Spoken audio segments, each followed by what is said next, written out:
When you don't take time to look at it through other people's eyes. Take some time and reflect on what you believe in your soul. Cause that is the key to life. You gotta let the negativity go. Hello, and welcome to another episode of the What the Fox podcast with Amber Ross and Lindsey Fox. Today, we are going to be covering the what we do portion, because a few days ago, we covered with you the who we are portion and how we got here.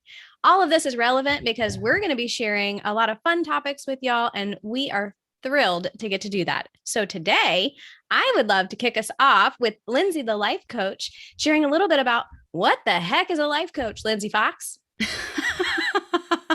Way to kick us off, Amber. Thank you so much. I may have had a little too much caffeine today, my friend. Hey, that's okay. In fact, my coffee mug right now says you can do it. Sincerely, Yes, you can. coffee. That is my saving grace. So, I know that I have shared that I'm a therapist, and yes, that's a thing, but I'm also a life coach. And I think it's really important for us to understand what the heck the difference is between therapy and being a life coach. The key difference that I'd like to emphasize, at least for today, because provided in this podcast, everything that we discuss is educational. It is not meant to supplant or replace any kind of mental health education in the sense of you're receiving treatment through this podcast, because that's not at all what we're doing. No, definitely not. No, definitely not. Also, this is not any kind of replacement of nutrition advice either here, because Amber, you are a health coach, and we will be getting into that kind of stuff too. Absolutely. We are here to provide encouragement, some education, some fun, and to blow the doors off of some of these stupid social constructs. Very well Nothing more, said. nothing less. Well said.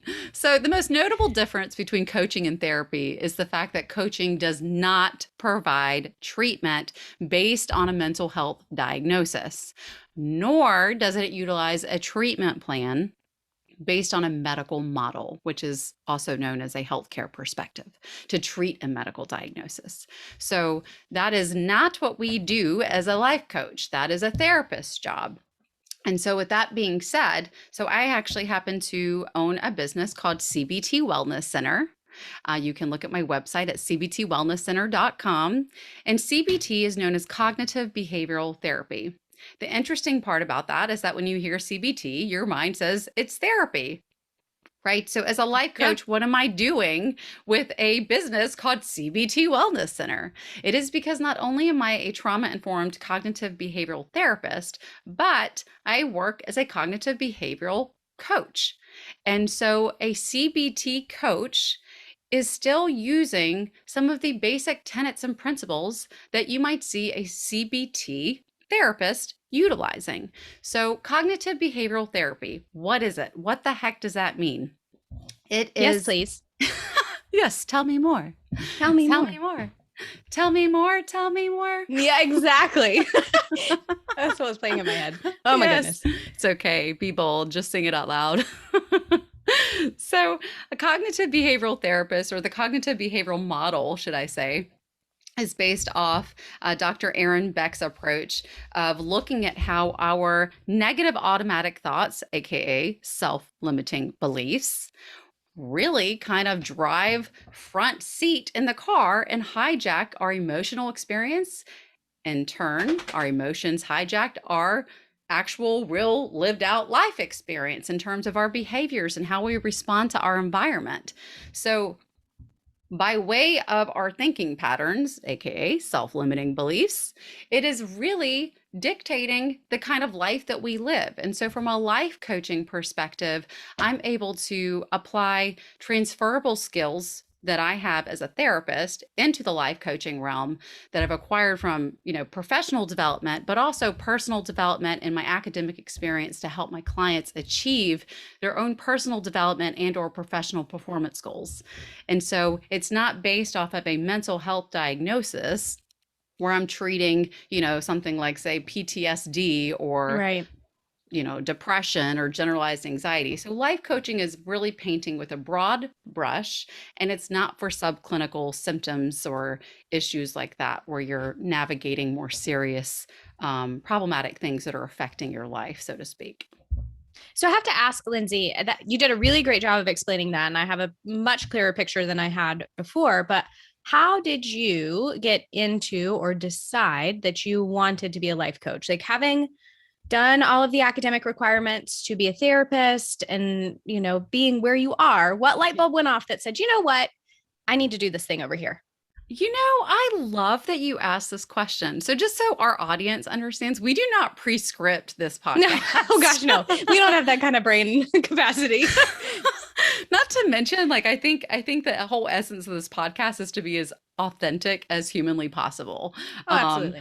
And so like, we don't pre-script this stuff, but I absolutely love that you asked this question because I recognize and can hold space for the fact that so many people have asked me, what the hell are you doing adding like life coaching when you're a therapist, right? Because some ideas like you could totally get paid more as a therapist. That's not necessarily true either, by the way. Side note. Income disclaimer. Yes, right. You're right. Little asterisk there. But no, I'm glad that you asked this question because frankly, it was the pandemic. Yes, right. So you and I have never talked about this. So I know this is like new information for you to hear. Frankly, it is because, let me just insert another side note. I used to do pandemic planning and worked as a community preparedness advocate and did stuff with Department of Public Health as a government contractor. I was just kind of a side busy bee networking with different communities in the state of Massachusetts and helping communities become more prepared. Friend, you are a woman of many hats. Like every day I uncover a new rock that's like, oh, Lindsey's good at this thing too. I'm like, dang, sister. I like it. Thanks, Sorry. Amber. Continue. It's all good. I have worn a hell of a lot of different hats. And again, as we talk about life coaching, it's all about transferable skills. And that's kind of where this comes in, is that yes. Through pandemic planning, it's all about, or in terms of like preparing communities through like, for, emergency dispensing sites for vaccinations and stuff like that. Through these plans, we think we know what we're planning for and what we're up against. And, I think ultimately this pandemic showed us we don't know shit. Big facts. We don't know shit. So frankly, when COVID-19 came about and we were like, okay, there's a pandemic going on in China and it's going to be making its way here soon. What do we do, guys? So through that perspective, it was interesting because at this point, I actually stopped doing this job in summer of 2019. So when I saw on the news that COVID-19 had developed or had come about, my first thought was, wow, the burden of mental health on society is about to skyrocket. The mental health professional in me looked at this as like, holy shit, we are not prepared for this. Yeah. We as a culture of mental health professionals are not prepared to take on this influx of healthcare workers that are going to be, depleted, exhausted, exposed to repeat trauma, a lot of death, et cetera, et cetera. I know these are things that people don't typically think about, but that was sort of what went through my mind in this. And then in the same breath thinking, man, just our everyday norm, our scope of life is going to change. Mm-hmm. What does this mean for our everyday person? And so I think when we go back to looking at what therapy is versus life coaching, and looking at the fact that therapy requires subclinical signs and symptoms that meet criteria for a mental health condition or diagnosis. And frankly, the pandemic was a collective trauma on society that expanded worldwide. Yeah, absolutely. And if we look at the DSM, so the DSM is the Diagnostics and Statistical Manual. It's the big fat purple book that healthcare professionals use or mental health professionals use to determine a diagnosis, right? So when we look at the DSM, we're looking at what is normal versus abnormal. That's actually like social constructs. ding, ding, ding. Yeah, so comes together. it does. And so when we're looking at that stuff, it's like, well, wait, this is a collective trauma where this is not normal for anyone. And it just requires, like, there's a lot of people that needed some assistance with getting adjusted to the new normal. And maybe they didn't qualify as having adjustment disorder or, Right. a clinical diagnosis of anxiety or depression, but they really just need to like hash out the fact that, wow, my life is changing professionally because maybe I can't find a job or I'm trying to adjust to remote learning with my kids. Just things like that, right? I mean, hello, you're a mom. A little bit of PTSD from that. Can't treat that. Nope, can't treat that. No, I can't be your therapist for that, but I can definitely do some life coaching on how to structure your day to make things a little bit more manageable. So in my mind, what you've just shared is that you saw an opportunity to leverage your skills and your knowledge to help people. And the facet or vehicle to do that was life coaching. Yes, absolutely. Way to put that in such a succinct, way. But yes, that's exactly right. It's the project manager in me. Everything's got to be. Yeah. No, Hit the nail on the head. I love it because it shows your passion and your care for people, because I don't think there's a lot of people out there who, when they heard about all of the changes coming about with COVID-19, were like, man, this is going to affect, society in this way, or I can help in this way. I don't know a lot of people whose first, second, or third thought was, how can I make a difference in this situation? So I think that speaks volumes about who you are as a person. So I think that's, Thank you. I appreciate you sharing that. And I can't believe we've never had this discussion. I know. I'm kind of about? surprised we haven't. I know. But to be honest, I think, again, this comes in with the transferable skills. Frankly, had I not had the experience that I had, doing the DPH work and the little like grassroots level that I worked in, I don't know if I would have had the level of insight to dive in the way that I did. Yeah. But frankly, it has kind of evolved as where a lot of my clients are more on this track of, who am I now? Like a lot of this stuff is identity work. And kind of like exploring, how do I want my life to look professionally and personally moving forward? So that's another big key difference between coaching and therapy. We're not focused on past traumas. We are not helping you work through past traumas, a lot of past events. Life coaching is about staying focused in the here and now and how we are going to have an action-oriented plan to help you achieve very specific goals in the future.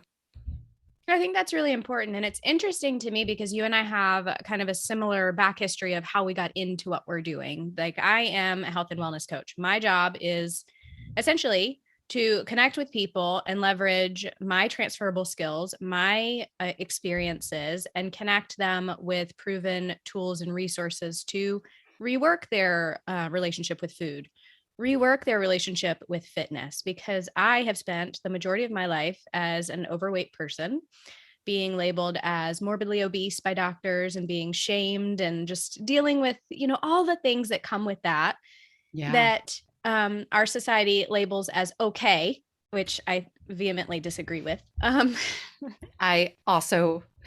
I hear, sister. Hear. Right. Hear.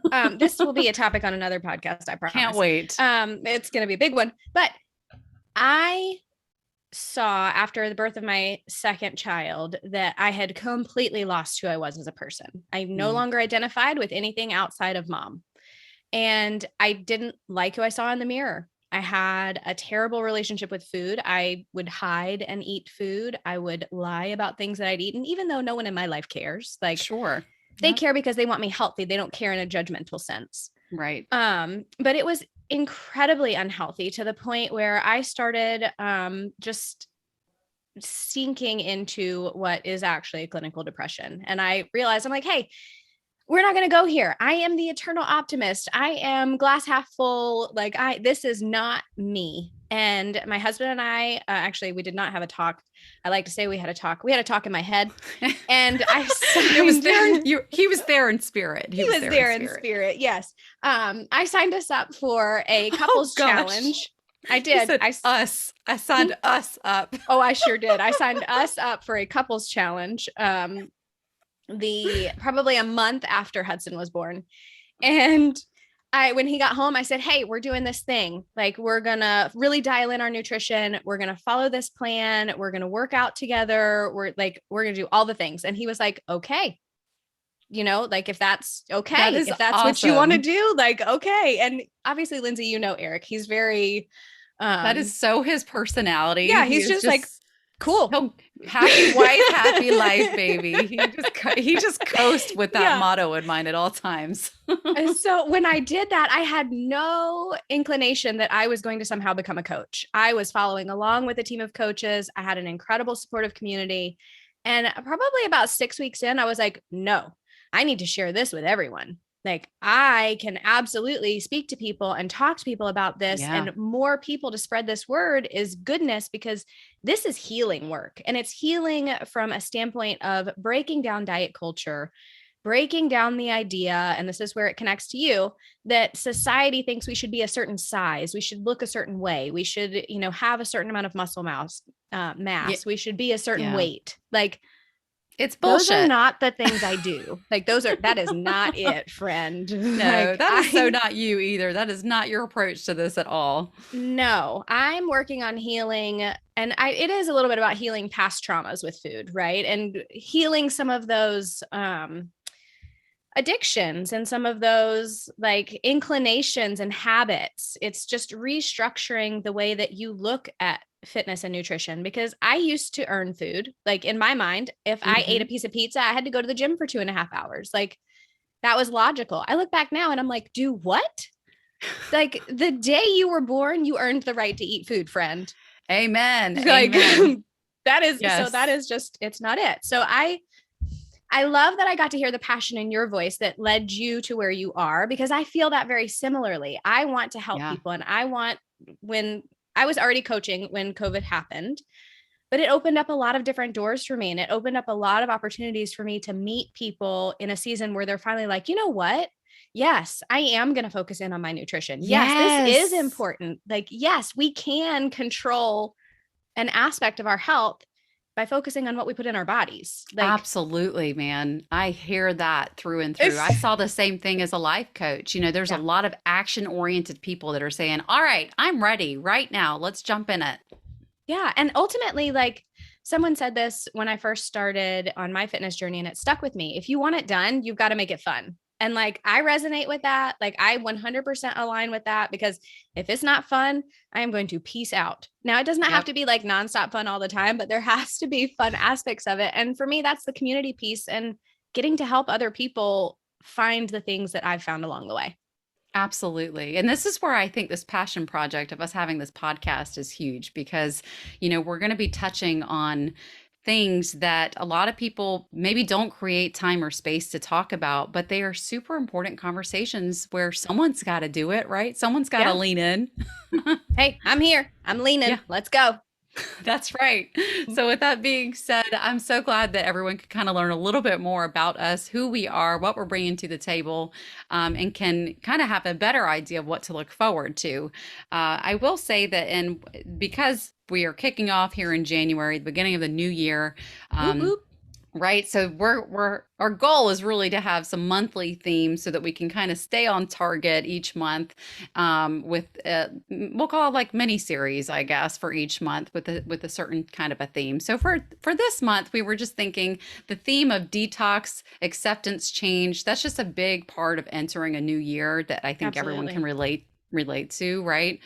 Um, so in the context of understanding that we are going to be introducing a lot of interesting guest speakers and topics for discussion, new ideas, flipping what we know inside out, we do want to go ahead and make sure that this was priority to discuss, the difference between coaching and therapy, because you could find in this process that maybe you feel like you're a better fit for seeing a therapist. And Mhm. if that is the Absolutely. case, we want to make sure that you feel prepared in understanding how to find a therapist. So with that being said, this month we will also have a guest speaker who is a psychologist, Dr. Adam Valungas from Assumption College, joining us. And he will be able to kind of note some key tenets to look for and what kind of things that should be discussed in the consultation process of hiring a therapist so that you can understand, that goodness of fit piece. So we do hope to have a podcast, an episode on that later on this month for you to hone in on. And with that being said, we would like to also offer some mental health discussions at least once a month to kind of keep this process going. Yeah, it's important. And I think both of us have a passion around that. And it's something that we bring different perspectives to. So I'm looking forward to sharing with the audience. I'm looking forward to learning along the way. And I'm just thrilled to be here with you, Lindsey. Same, girl, same. We're in for the ride, and it's going to be a fun roller coaster. Hands up, screaming, having fun. Absolutely. And please do not forget, you can expect to hear from us each and every Tuesday. So that's right. And don't forget to follow us on Instagram. What the Fox Podcast, please. What the Fox Podcast. And until then, we'll see you next Tuesday. Love that. And we all sing, everything is gonna be just fine. It's gonna fall into place. The sun is gonna set on your terrible day.